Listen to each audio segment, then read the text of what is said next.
Hello and welcome to a video about silent films that are lost to this day. I am somebody who has loved silent films, always wants to know more about, so I am bringing you two entries about two films that are lost media to this day. I do want to have a disclaimer though for the second film. The second film will have mentions of suicide, and it will also have mentions about homosexuals, how they treated them back, because this is a very older movie. The first movie we will be talking about is Cleopatra from 1917. The second movie is a foreign film. It's from German, and it's called Different from the Others from 1919. So let's get into it. So first, I'm going to tell you some story about a bit of silent film. So silent films began in the 1890s and ended in the 1930s due to the introduction of sound. They introduced many different genres that I think are still popular to this day. I know they introduced Western, which I guess isn't really popular, but it was. And they introduced horror, which I know is a really big genre. So, sadly, a lot of these movies were not preserved at all because they didn't think about preserving it. Because I'm pretty sure what they did is every time they had to roll a camera or whatever it's called, they would reuse it for other things. So they would probably, print the footage out, put it to theaters, and then the same roll they would get it back, and then they would just reuse it, which sucks because, it just sucks. So the first film is called Cleopatra from 1917, and this film starred Thea Bara. She's a very famous actress in the silent film era. So, if she was in this movie, it's going to be a big deal. It also starred, I'm going to butcher this name, Thurston Hall, I want to say, and Fritz Leiber. Is that how you say it? Whatever. It was based on an 1889 novel by Richard Haggard, an 1890 play by Emily Murray and Victorien Sardou, and a Shakespeare play. And the movie was directed by J. Gordon Edwards. So this was not the first time that, Cleopatra got a film. There was two films that came before that. One was in 1910. That's a short film, and the status of it is completely lost. But there is one in 1912 that has been found,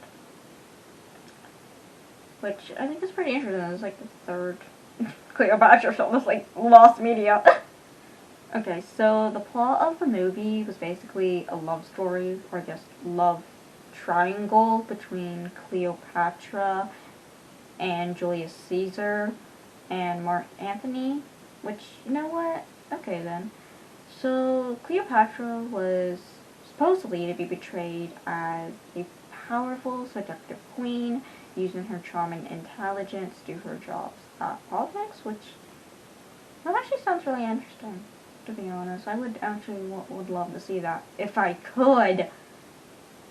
So the production of this film is actually really interesting to me for some reason, because the film basically had everything you could dream of. It had sets and clothing and props like any other movie, but the props had to look like ancient Egypt, and they basically wanted to transport their audience to another world. Like movies to this time, I guess, like Star Wars, maybe Guardians of the Galaxy, stuff like that, which I think is really cool because I love when movies do that. And I know this movie had a takeover in the box office when it came out, which, man, good for them. and pyramids and the Giza, pyramids of Giza, and the Sphinx were constructed for this movie, which, wow. And this film also had around 15,000 extras, I believe, which, you know what, they are enough. So the only remains of this film we now have are like photos, which talk about like promotional photos, and then we have like a few clips of footage. It's not much. When I looked up on YouTube, I think I found it was like 12 minutes, which I will show you the footage, which is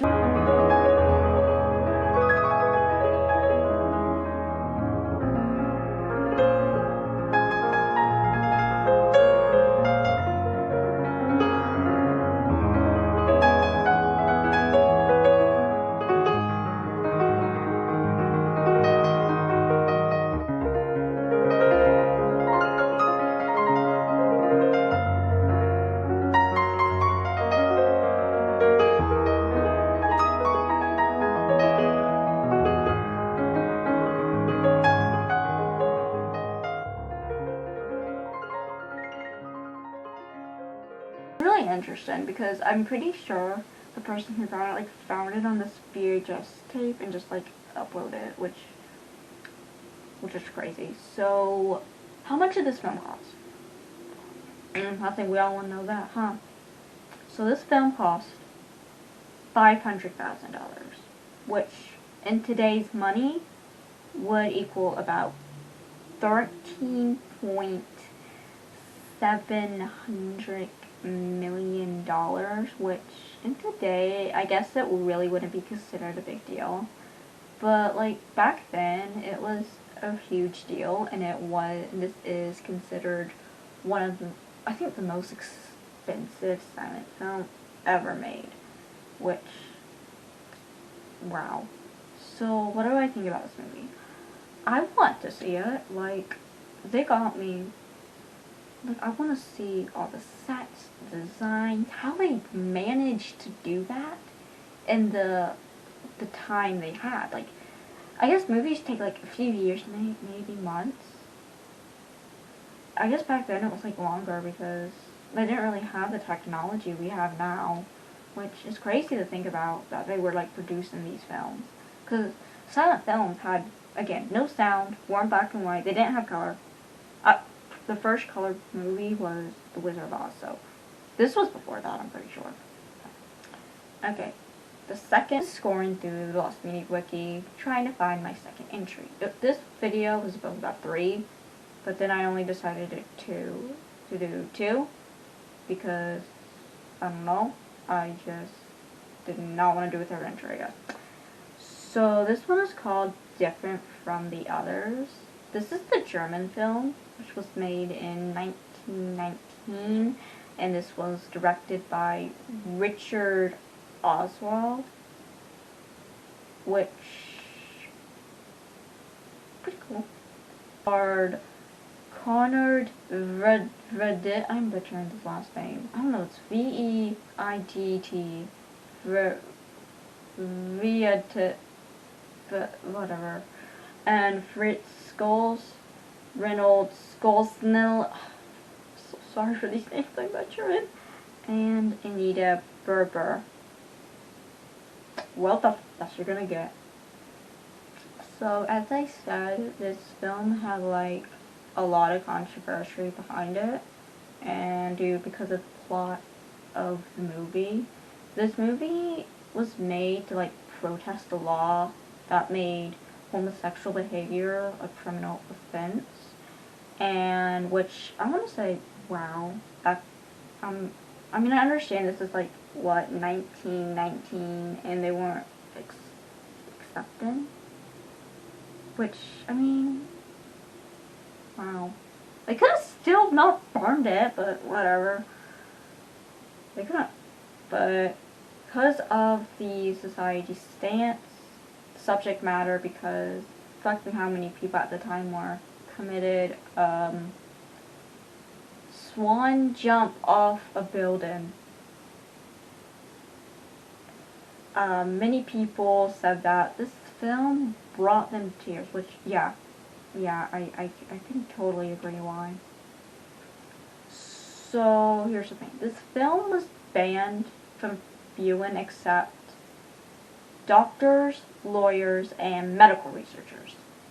But in 1933, the Nazis came into power and the film was burned among many, many other words, which,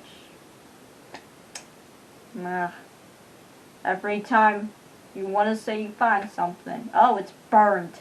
That's why I don't want, they could not preserve things in those days, I guess. So what can be seen today?